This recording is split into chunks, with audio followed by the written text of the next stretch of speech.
வந்து டெல்லியில போய் அடிக்கடி போறாரு.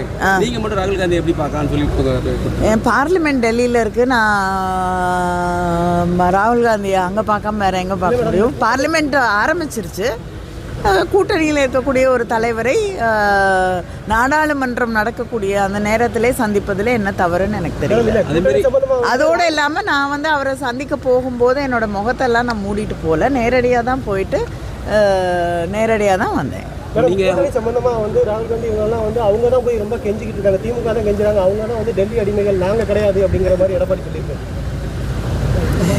யாருக்கு அடிமைன்னு அவருக்கு நல்லா தெரியும். ஒரு குழு அமைப்பாங்க, ஒரு திட்டங்களை அமைச்சு குழு அமைச்சு அதை வெள்ளை அறிக்கை கொடுக்க மாட்டாங்க. இப்போ ஒரு ஃபோட்டோ ஷூட் தான் எடுக்கிறாரு எடப்பாடி. கொஞ்சம் அது மாதிரி சொல்லுங்க. எதுக்கு ஃபோட்டோ ஷூட் எடுக்கிறாங்க எனக்கு புரியல. எதுக்கு ஏங்க எல்லா திட்டங்களையும் தொடக்கியும் முதலமைச்சர் வைக்கிறாரு, நிறைவேற்றி முடித்து விட்டு திறப்பு விழாவுக்கும் வராரு. அதனால் நீங்களே வந்து ஊடகத்துறையை சேர்ந்தவர்கள், நீங்களே வந்து அது தொடக்க விழா நிகழ்ச்சிக்கும் வரீங்க. நான் ஒரே உதாரணம் சொல்லணுன்னா, இங்கே இருக்கக்கூடிய வின்ஃபாஸ்ட்டே எடுத்துக்கோங்க.